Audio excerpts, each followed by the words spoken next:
Atlantic মহাসাগরের নীল জলের মাঝে মোটামুটি ছোট ছোট 10টি দ্বীপ। আশেপাশে 500 কিলোমিটারের ভেতর অন্য কোনো ভূখণ্ড বা দেশ নেই। আপনি যদি এখান থেকে 570 কিলোমিটার জলপথ পাড়ি দেন তবে আফ্রিকা মহাদেশের দেশ সেনেগালে যেতে পারবেন। যে দেশটির কথা বলা হচ্ছে সেটি হলো Cape Verde. FIFA World Cup 2026-এর কারণে আলোচনায় উঠে আসা দেশ কেপ ভার্দে নিয়ে মরুচরের এই পর্বে আলোচনা করা যাক। চলুন জেনে নিই কেপ ভার্দে কোন ধরনের দেশ, কেপ ভার্দে কতটা সুন্দর, দেশটি আসলে কতটা উন্নত, এখানে কি বাংলাদেশিরা আছে ইত্যাদি। আটলান্টিক মহাসাগরের ভেতর অবস্থিত একটি অসাধারণ সুন্দর দ্বীপরাষ্ট্র হল এই কেপ ভার্দে। যদিও এটি আফ্রিকার মূল ভূখণ্ডের অংশ নয়, তবুও এটি আফ্রিকা মহাদেশের একটি স্বাধীন দেশ। মাত্র কয়েকটি আগ্নেয় দ্বীপ ও কয়েকটি ছোট দ্বীপ নিয়ে গঠিত এই দেশটির ক্ষেত্রফল 4033 বর্গ কিলোমিটার, যা বাংলাদেশের বাগেরহাট জেলার সমান। অর্থাৎ এই দেশটি মোটামুটি বেশ ছোট। 30 জুন 2026 সাল পর্যন্ত এই দেশটির জনসংখ্যা 5,29,757 জন। অর্থাৎ এই দেশটির প্রতি বর্গ কিলোমিটারে প্রায় 131 জন মানুষ বসবাস করে। এই দেশটির জনসংখ্যার প্রায় 80% মানুষই শহরে বসবাস করে। কেপ ভার্দের সরকারি নাম হল রিপাবলিক অব কাবো ভার্দে। 1456 সালে অর্থাৎ আজ থেকে প্রায় 570 বছর আগে পর্তুগিজ নাবিকেরা কেপ ভার্দে আবিষ্কার করে। তখন এই 10টি দ্বীপে কোনো মানুষ ছিল না, অর্থাৎ জনমানবহীন ও নির্জন ছিল এই দ্বীপগুলো। পর্তুগিজরা তখন এখানে তাদের উপনিবেশ স্থাপন করে। অর্থাৎ বর্তমান কেপ ভার্দের যে জনসংখ্যা ও মানব সমাজ, তার পুরোটাই শুরু হয়েছিল পর্তুগিজদের হাত ধরে আফ্রিকান দাস এবং ইউরোপীয় অভিবাসীদের মিশ্রণে। 16শ শতাব্দীতে এটি দাস ব্যবসার একটি অন্যতম প্রধান কেন্দ্রে পরিণত হয়েছিল। দীর্ঘ সংগ্রামের পর 1975 সালের 5 জুলাই দেশটি পর্তুগাল থেকে সম্পূর্ণভাবে স্বাধীনতা লাভ করে। অর্থাৎ এই দেশটির বয়স বাংলাদেশের বয়সের প্রায় সমান। কেপ ভার্দে শব্দের অর্থ হল সবুজ অন্তরীপ। অথচ মজার বিষয় হল এই দ্বীপপুঞ্জের অধিকাংশ এলাকায় শুষ্ক, পাথুরে, ধূসর এবং মরুভূমির মতো বালুকাময়।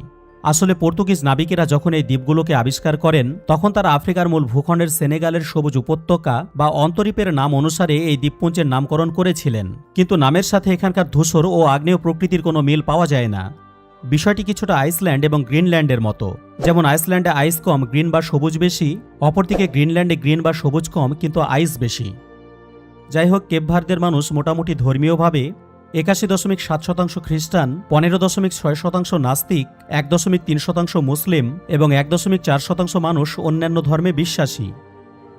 আমরা মোটা দাগে এমনটা মনে করি যে ইউরোপ মহাদেশের দেশগুলো সবচেয়ে সুন্দর, স্থিতিশীল এবং শান্তিময়, আর আফ্রিকার দেশগুলো অশান্তিময়, গরিব আর অনিয়মে ভরা। কিন্তু কেপ ভার্দে এমন নয়।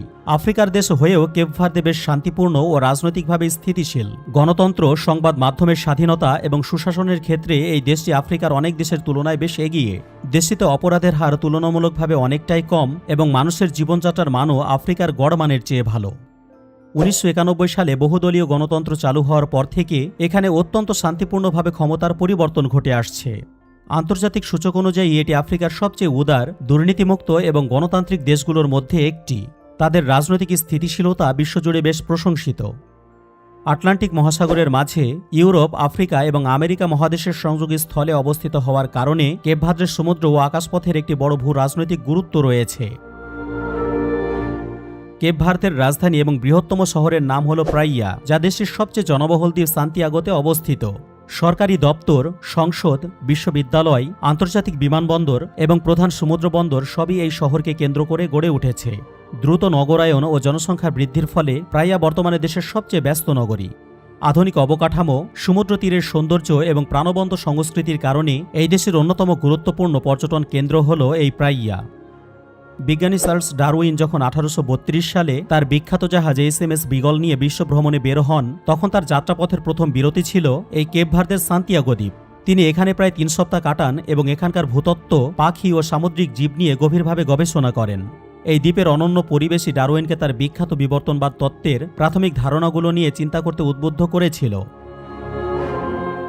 কেপ ভার্দের অফিসিয়াল মুদ্রা হল কেপ ভার্দিয়ান এস্কুডো। এক কেপ ভার্দিয়ান এস্কুডোর সমান বাংলাদেশের 1 টাকা 27 পয়সা। অর্থাৎ এই দেশটির মুদ্রার মান বাংলাদেশের তুলনায় একটু বেশি, ভারতের মুদ্রার সমতুল্য বলা যেতে পারে। যাই হোক, এই দেশের নাগরিকদের কেপ ভার্ডিয়ান বলা হয়। এখানকার অধিকাংশ মানুষই আফ্রিকান ও ইউরোপীয় বংশোদ্ভূত মিশ্র জাতিগোষ্ঠীর। দেশটির দাপ্তরিক ভাষা হল পর্তুগিজ, তবে সাধারণ মানুষ দৈনন্দিন কথাবার্তায় পর্তুগিজ ভিত্তিক মিশ্র ভাষা কেপ ভার্দিয়ান ক্রিওল ব্যবহার করে। কেপ ভার্দিয়ান ক্রিওল ভাষা দেখতে এমন, যা শুনতে এমন। Meu e albu de un so mundu. এর অর্থ হল আমরা এক পৃথিবীর মানুষ। ইন্টারন্যাশনাল মনিটারি ফান্ড IMF এর 2026 সালের হিসাব অনুসারে কেপ ভার্দের পার ক্যাপিটা নমিনাল জিডিপি $6,670 মার্কিন, যা 109তম বৃহত্তম, যেখানে বাংলাদেশের পার ক্যাপিটা নমিনাল জিডিপি $2,911 মার্কিন, যা 145তম বৃহত্তম। যদিও বাংলাদেশ পরিসংখ্যান ব্যুরোর তথ্য মতে বাংলাদেশের পার ক্যাপিটা নমিনাল জিডিপি $3,020 মার্কিন। যাই হোক, এই উপাত্ত থেকে স্পষ্ট দেখা যায় যে কেপ ভার্দে অর্থনৈতিকভাবে বাংলাদেশের তুলনায় মাথাপিছু আয়ের দিক থেকে বেশ এগিয়ে। দেশের অর্থনীতি লোয়ার মিডিল ইনকাম থেকে আপার মিডিল ইনকাম পর্যায়ের কাছাকাছিতে উন্নীত হয়েছে। যদিও নমিনাল বা নামমাত্র জিডিপি দিয়ে দেশের অভ্যন্তরীণ প্রকৃত ক্রয় ক্ষমতা পুরোপুরি বোঝা যায় না। কেপ ভার্দে একটি আগ্নেয়গিরির দ্বীপপুঞ্জ হওয়ার কারণে এর প্রাকৃতিক সম্পদ খুবই সীমিত। আগ্নেয়গিরির অগ্নুৎপাতের মাধ্যমে গঠিত এই দ্বীপরাষ্ট্রে অন্যান্য আফ্রিকান দেশের মতো সোনা, হীরা বা তেলের মতো বড় কোনো খনিজ সম্পদ বা জীবাশ্ম জ্বালানির মজুদ নেই। তবে কিছু দ্বীপে সামান্য পরিমাণে লবণ, বেসাল্ট, চুনাপাথর, পোজোলানা এবং নির্মাণে ব্যবহৃত পাথর পাওয়া যায়, যা মূলত স্থানীয় নির্মাণ শিল্প এবং সিমেন্ট তৈরিতেই ফুরিয়ে যায়। আবার এই দেশের কৃষিও আহামরি ততটা ভালো নয়। দেশের আবহাওয়া অত্যন্ত শুষ্ক এবং বৃষ্টিপাত অনেকটাই কম, ফলে অনেক এলাকায় নিয়মিত চাষাবাদ সম্ভব হয় না। শুষ্ক জলবায়ু, ঘন ঘন খরা এবং পাহাড়ি ভূপ্রকৃতির কারণে দেশের মাত্র 10 থেকে 11% ভূমি চাষাবাদের উপযোগী। এত সীমাবদ্ধতা থাকা সত্ত্বেও দেশের প্রায় 35% জনগণ জীবিকার জন্য কৃষির উপর নির্ভরশীল। দেশের বেশিরভাগ দ্বীপই খাড়া পাহাড়ি, তাই সমতল ভূমির অভাব মেটাতে তারা পাহাড়ের গায়ে সিঁড়ির মতো করে ধাপ কেটে কেটে টেরেস ফার্মিং বা ধাপ চাষ পদ্ধতিতে কৃষিকাজ করে থাকে। এদেশের মানুষের প্রধান খাবার হলো ভুট্টা, তাই ভুট্টার চাষই এখানে বেশি করা হয়। এছাড়া বিভিন্ন ধরনের সিম, মটরশুঁটি, মিষ্টি আলু, কাসাভা, কলা, পেঁপে, কমলা, আঙ্গুর সহ আরও কিছু চাষাবাদ এখানে করা হয়। দেশটিতে কৃষিকাজ এবং পান করার জন্য পর্যাপ্ত মিঠা পানির উৎস খুবই কম, তাই সমুদ্রের পানি পরিশোধন করে তা পান করতে হয়।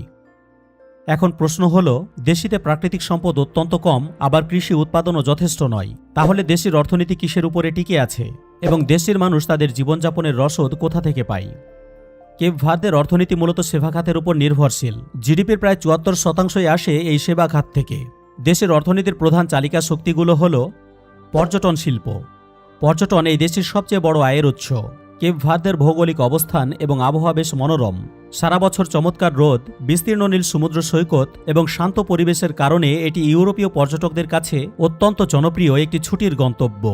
যদিও এই দেশটিকে দক্ষিণ এশিয়ার মানুষ এখনও খুব একটা চেনেন না, ও হতে পারে ফুটবল খেলা বাদে আপনিও এই দেশের সম্পর্কে আজই প্রথম জানছেন। যাই হোক, হোটেল, রেস্তোরাঁ, গাইড এবং পরিবহন খাতের মাধ্যমে দেশের সিংহভাগ মানুষ তাদের কর্মসংস্থান ও আয়ের সুযোগ তৈরি করে নিয়েছে। পর্যটন খাত থেকে এই দেশটি তার জিডিপির 25 থেকে 30% সরাসরি আয় করে। যদি পর্যটনের সাথে যুক্ত অন্যান্য খাতকে ধরা যায়, যেমন রেস্তোরাঁ, পরিবহন, বাণিজ্য, নির্মাণ ইত্যাদিকে ধরা হয়, তাহলে বলা যায় এই খাত জিডিপির 40% মতো অবদান রাখে। প্রবাসী রেমিট্যান্স।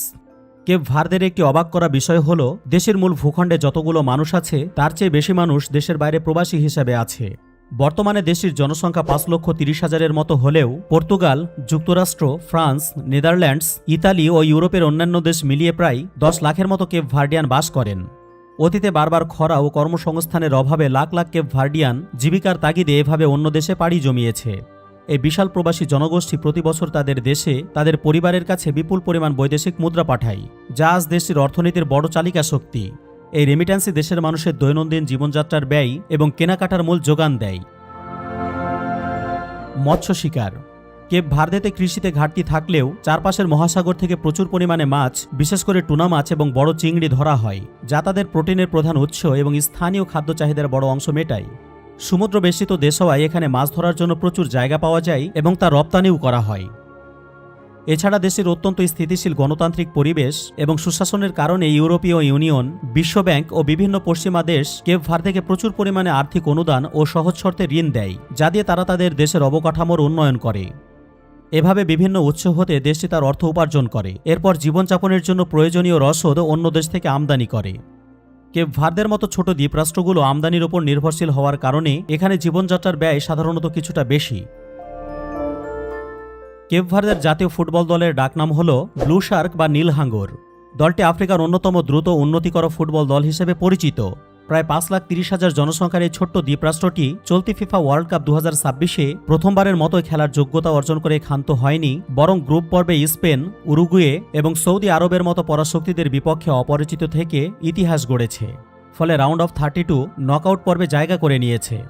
আগামী 4 জুলাই বাংলাদেশ সময় ভোর 4টাতে বর্তমান বিশ্ব চ্যাম্পিয়ন আর্জেন্টিনার মুখোমুখি হতে যাচ্ছে এই দলটি। ইতোমধ্যে এই দলটি বিশ্বমঞ্চে আফ্রিকার ফুটবল সমর্থনের এক নতুন উদাহরণ তৈরি করেছে। কেপ ভার্দেতে হাতে গোনা কয়েকজন বাংলাদেশি আছেন। তারা প্রধানত সেখানে ব্যবসা বা চাকরির সুবাদে বাস করছেন। একটি মজার তথ্য হল 2026 সালের এই বিশ্বকাপে কেপ ভার্দের খেলোয়াড়রা যে অফিসিয়াল জার্সি পরে মাঠে নামছেন তা কিন্তু বাংলাদেশের তৈরি, মেড ইন বাংলাদেশ। ঢাকার একটি স্পোর্টস গার্মেন্টস কারখানায় তাদের এই জার্সিগুলো তৈরি করা হয়েছে, যা বিশ্বমঞ্চে বাংলাদেশের নামকে কিছুটা হলেও উজ্জ্বল করেছে। এই দেশের একটি দ্বীপের নাম হল সাল। সাল দ্বীপের নাম এসেছে পর্তুগিজ শব্দ লবণ থেকে।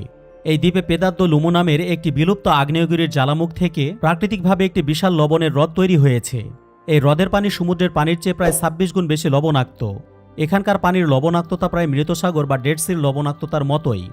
আপনি চাইলেও এখানকার পানির ভেতরে ডুবতে পারবেন না, পানির ওপরে ভেসে থাকবেন, কেননা অতিরিক্ত লবণের কারণে এই পানির প্লবতা বেশি। এই হ্রদের খনিজ সমৃদ্ধ পানি ও কাদা ত্বকের জন্য অত্যন্ত উপকারী বলে মনে করা হয়, যা পর্যটকদের কাছে একটি প্রাকৃতিক স্পা। দেশটিতে এখন একটি দ্বীপে জীবন্ত ও সক্রিয় আগ্নেয়গিরি রয়েছে, আর এই বিপজ্জনক আগ্নেয়গিরির ঠিক পাদদেশের জ্বালামুখের ভেতরেই চাদাস কালদেরাস নামে একটি গ্রাম রয়েছে এবং এখানে মানুষও বসবাস করে। এই দেশটিতে প্রধান 10টি দ্বীপের মধ্যে সান্তা লুজিয়া হলো একটি। এটি একমাত্র জনশূন্য দ্বীপ যেখানে কোনো স্থায়ী বাসিন্দা নেই। এই দ্বীপটি এখানে প্রকৃতি সংরক্ষিত এলাকা। দ্বীপটিতে শুধুমাত্র মাছ ধরার নৌকাতে করে বা বিশেষ ট্যুরে যাওয়া যায়। এখানে বিরল প্রজাতির গিরগিটি দেখতে পাওয়া যায়। প্রতিবেদনটি যদি আপনার পছন্দ হয়ে থাকে তাহলে অনুরোধ করব বন্ধুদের সাথে শেয়ার করুন। মরুচর চ্যানেলটিকে পছন্দ হলে সাবস্ক্রাইব করে আমাদের সাথেই থাকুন। আমাদের ফেসবুক পেজে যুক্ত হতে পারেন বা ফেসবুক পেজের মাধ্যমে আমাদের সাথে যোগাযোগ করতে পারেন। লিংক ডেসক্রিপশনের শেষ লাইনে দেয়া আছে।